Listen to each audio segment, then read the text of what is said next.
तो एक और बड़ी जानकारी, जो मुख्यमंत्री योगी आदित्यनाथ से महिला आयोग की उपाध्यक्ष की मुलाकात हुई। इसमें अपर्णा यादव ने मुख्यमंत्री योगी आदित्यनाथ से मुलाकात की। बताते चले कि केजीएमयू में हुए हंगामे और तमाम जानकारी यहां पर मुख्यमंत्री को अपर्णा यादव देती हुई नजर आई। तो बड़ी जानकारी इस वक्त हम आप तक साझा कर रहे हैं। तो केजीएमयू पूरे मामले पर मुख्यमंत्री से अपर्णा यादव की मुलाकात। ऐसे में महिला आयोग की उपाध्यक्ष हैं अपर्णा यादव, और इस पूरे मामले में वो पहले महिला पीड़ित से भी मिल चुकी हैं। इसके बाद पूरी जानकारी देने के लिए मुख्यमंत्री योगी आदित्यनाथ के पास वो पहुंची। तस्वीरें भी मुलाकात की हम आपको दिखा रहे हैं। तो आपको बताते चले कि फिलहाल इस पूरे मामले में 50,000 रुपए का इनामी रमीज भी गिरफ्तार हो चुका है। तो तमाम अब बड़े खुलासे होते हुए नजर आ सकते हैं। फिलहाल ये बड़ी जानकारी, जहां केजीएमयू में हंगामे की जानकारी मुख्यमंत्री योगी आदित्यनाथ को अपर्णा यादव ने दी।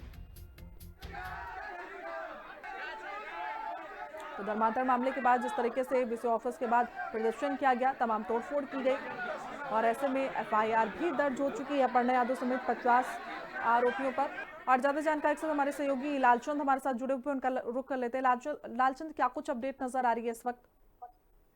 देखिए, सबसे बड़ी सफलता पुलिस के लिए ये है कि जो रमीज मलिक है उसको गिरफ्तार कर लिया गया है।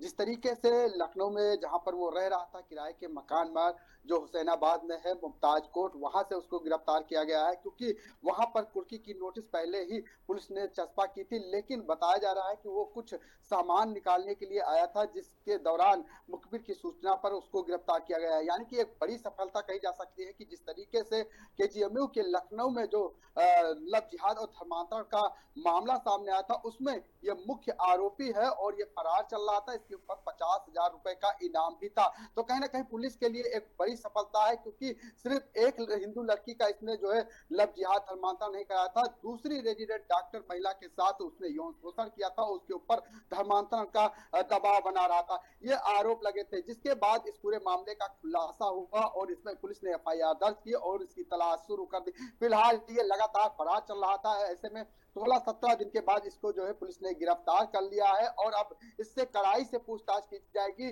तो इसके बाद और भी कई बड़े खुलासे होंगे। हो सकता है इसने और भी हिंदू लड़कियों को अपने जाल में फंसाया हो, उनके ऊपर भी दबाव बना रहा हो। इसके साथ ही इसके साथ एक काजी था, उसकी भी पुलिस अभी तलाश कर रही है, क्योंकि उसने छांगुर से मिलवाया था। ये भी एक बड़ा खुलासा निकल के आया था जब उसके माता पिता की गिरफ्तारी हुई थी, क्योंकि ये छांगुर की गिरफ्तारी से भी परेशान चल रहा था। फिलहाल जिस तरीके से केजीएमयू की तरफ से एक विशाखा कमेटी बनाई गई थी, उसने इस पूरे मामले की जांच की और आरोपी डॉक्टर दोषी पाया गया। लेकिन जिस तरीके से देखने को मिला कि राज्य महिला आयोग की उपाध्यक्ष अपर्णा यादव वहां पर अपने समर्थकों के साथ बिना कुलपति को सूचना दिए पहुंची और वहां पर समर्थक बड़ी संख्या में जुटे, उसको लेकर वहां पर हंगामा देखने को मिला। जिसके बाद ये आरोप केजीएमयू प्रशासन की तरफ से लगाया गया है कि वहां पर बिना अनुमति के बड़ी संख्या में समर्थक पहुंचे। जहां पर एमबीबीएस की प्रथम की परीक्षा चल रही थी, उसमें व्यवधान पहुंचा है। इसके साथ ही आपको बता दें कि वहां पर तोड़फोड़ भी की गई, हंगामा किया गया। इसके साथ ही जो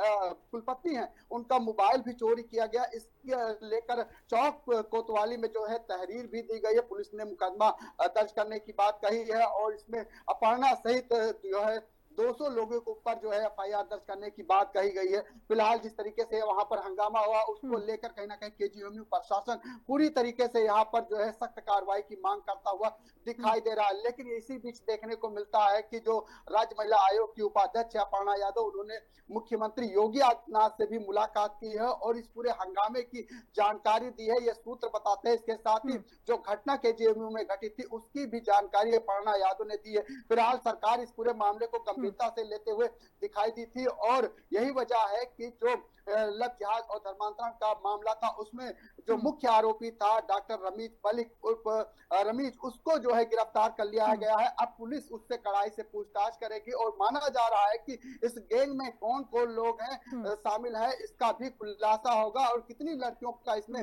जो है धर्म परिवर्तन का लव जिहाद किया, इसका भी खुलासा होगा। जी बिल्कुल लालचंद, प्राथमिकता जांच की अगर हम बात करें तो उस हिसाब से ये नजर आ रहा था कि कहीं ना कहीं लव जिहाद का मामला है, प्यार में ये सब हो रहा है। लेकिन जिस तरीके से कनेक्शन छांगुर बाबा से निकलकर सामने आया, तो इससे समझ में आता है कि बड़ा नेक्सस था। और तमाम अब जब रमीज की गिरफ्तारी हो चुकी तो तमाम ऐसे और खुलासे होंगे जो शायद हम सबको चौंकाने वाले होंगे। हम लोग यही इंतजार कर रहे थे कि आखिर कब रमीज गिरफ्तार होगा, कब काजी गिरफ्तार होगा, लेकिन रमीज की गिरफ्तारी हो चुकी है और यह माना जा रहा है कि रमीज के पीछे कौन कौन लोग शामिल है। या रमीज ने सिर्फ एक हिंदू लड़की के साथ पहले जहां लव जिहाद किया था, धर्मांतरण कराया था, तो उसका भी खुलासा हुआ है। इसके साथ ही जो केजीएमयू की महिला रेजिडेंट डॉक्टर थी, उसके साथ भी उसने जो है यौन शोषण किया, उसके साथ भी धर्म परिवर्तन कराने के लिए उसके ऊपर दबाव बनाने लगा, क्योंकि जहां से वो गिरफ्तार किया है गया है वहां पर वो उस महिला रेजिडेंट डॉक्टर को लेके जाता था।